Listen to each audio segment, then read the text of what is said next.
Well, Dr. Mohammed Askira, the President, National Association of Resident Doctors, joins us this morning. Thank you for coming on today. Thank you very much. Well, many will have the impression that having seen the Speaker of the House of Representatives take charge of this of this mediation, so that everyone could sheath their swords. In fact, they used that word. They expected everyone, the ministry, withdraw the letter, NARD, get back to work so we can continue negotiation. But have you gone back to work? Thank you very much. Before I respond to your question, you made mention of a letter. Now let's just keep about that letter beside. For the issue of the intervention by the Right Honorable Speaker, Honorable Yakubu Dogara, it is a wonderful feat. And we have had that intervention with a spirit to really arrest the situation and bring the impasse to an end. During the interface, we were able to reach some appreciable positions on all the lingering issues in the demands. And you know, being a professional organization that is well organized, we have organs. And that organ of the association was what took the decision for the strike action. And as leaders of the association, what we normally do when an outcome of that nature is obtainable, we take it back to the council.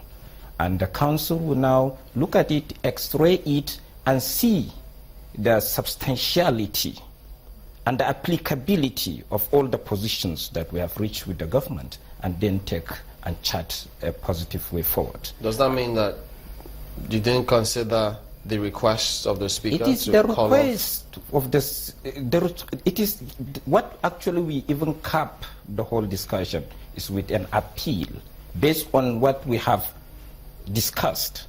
You know, discussion, negotiations are aimed at ending an impasse. And at the end of the day, he appealed that, you know, on the issues, all the issues have not been implemented as we're talking. That's what negotiation is going on. Then the negotiation is aimed at giving a point and a light to the tunnel. So with that, you take it to your members. And you are even, as a leader, have now another moral burden. After agreeing with some of these positions, when you go there, you take a moral burden of trying to even convince the council. So has the NEC met since that time? The NEC in our constitution has a minimum, the earliest to call is 72 hours. And we have already slated a meeting. The earliest possible time is Friday, 5 a.m. tomorrow. Is the Speaker aware of this? The development? The 72-hour notice? For the NEC. Call the NEC, yeah. That is our constitutional provision. He knows because that if he's negotiating and he says, Ministry of Health, please withdraw your letter. Doctors, please get back to work. If he's not aware... No, the negotiation, let me be frank to you about this letter. The negotiation was not hinged on any letter. Because it was during the negotiation that after we even agreed on a lot of those issues, that the issue of the letter came to fore. It was there then while we were negotiating, after we have agreed, one of my members, the national leaders, now called my attention that there is already a cycler flying, that all of us have been even sacked. The letter, the circular was released while you were at the negotiation table? It was released while or before, I don't know, but we got to know it after about 6 to 7 hours into the negotiation. That was when I got to know that there was something like that even in the air. Because according to a quote, the Minister of Health was quoted as saying that the doctors abandoned their training program and went on strike. Yeah, this is actually, you know, the truth is, when you look at the residency training program and the position of the resident doctor, it combines, as I always tell you, 3 processes going pari passu. An intense training program, rigorous one, combined with in-depth research and effective service delivery. So that is why, in other way, in their letter when I read it this morning, I saw them quoting the public service rule, meaning that he's a public servant, a resident doctor, and he's undergoing training. And you cannot divide these 3 These three processes are going, and they are strongly intercalated. And the resident doctors make up the larger population of medical workforce in the training institutions. So when industrial dispute comes up, mostly it's not because of the training squarely, but because of issues for the services and the issues to do with welfare and the issues to do with some policies to do with the training. So it's not about abandoning training. It's an industrial dispute. But there was also an allegation, pardon me to butt in, that it was while the negotiation was also going on that you instructed your members to go on strike.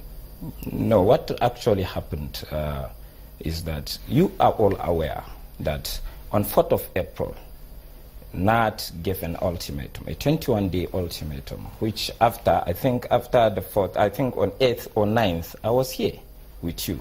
And we discussed about the ultimatum, and we were even hopeful that any responsible government will rise up to the occasion to see that the 21 days, within the 21 days, all the lingering issues are genuinely addressed and it is averted. So that was not adequately done until after 65 days, when NAT had no other option but to proceed on indefinite strike. So when we posed that to the Speaker now said, oh, you're going to start your strike the next day. We said, yes. He said, please give me 1 week.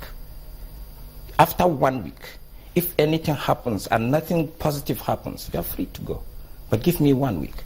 But we told him our constraint. Our constraint is a decision by a general body. However, as leaders, we'll take it up that those places where this injustice are perpetrated will start the strike tomorrow. After 1 week, then our members will join nationwide. He said he's fine with that, and he was happy with that concession. And that even gave us more hope that this is a genuine leader that is willing to end this impasse. After a week, he couldn't even have the meeting because the Ministry of Health, the leadership could not avail themselves for the meeting. And that further made us had no option, you know. The only thing we could do now, we had taken the gauntlet at the beginning without recourse to our body, the organ. We gave a concession. So the only thing we could do is to now look forward to how do we actually allay that effect by extending it with a few days. So we extended it, instead of 1 week, we extended it for about 11 days before the strike started completely. To be candid, at that point, at that material time, some people were calling me from Great Britain, medical doctors from Nigeria and elsewhere. They were asking me, this meeting, a 1 week meeting you are supposed to have with the Speaker, will definitely go a long way in solving this impasse. I said, yes, I'm confident. But when it did not take place, they were all worried. We were all worried. And we said, definitely the Speaker cannot call a meeting chaired by himself and the leadership of the ministry will be represented. It doesn't speak well of the whole situation. It will not even get the import of the spirit of the meeting. And the meeting has to be abandoned. And that actually triggered back a question to the Ministry of Health, because it does have to answer a question. Does it mean they do not attach significance to the situation on ground? Or they do not really ascertain the gravity, the impact of the strike action on the less privileged Nigerians? Less privileged Nigerians, especially children and women that die every day. 528 newborn children die. And I think that's why Chamberlain asked the question at the beginning, and you said we should put that aside. But now let's come back to it. Are you still on strike? Yeah, we are going to have our meeting tomorrow to see how we can consider all these issues on ground so that we can put everything together. But the truth is, as you all know, and you are talking about a letter, though I can assure you, we appreciate the maturity of the Speaker. When we brought it to his knowledge, he was just knowing it, that after already fixing a meeting with the federal ministry a week earlier, they were not able to come and it was delayed because of their absence. Today we are having the meeting to avert these issues, and this same ministry had gone ahead to further aggravate and escalate the dispute, bringing a very serious new thing altogether into the dimension, he must be taken aback.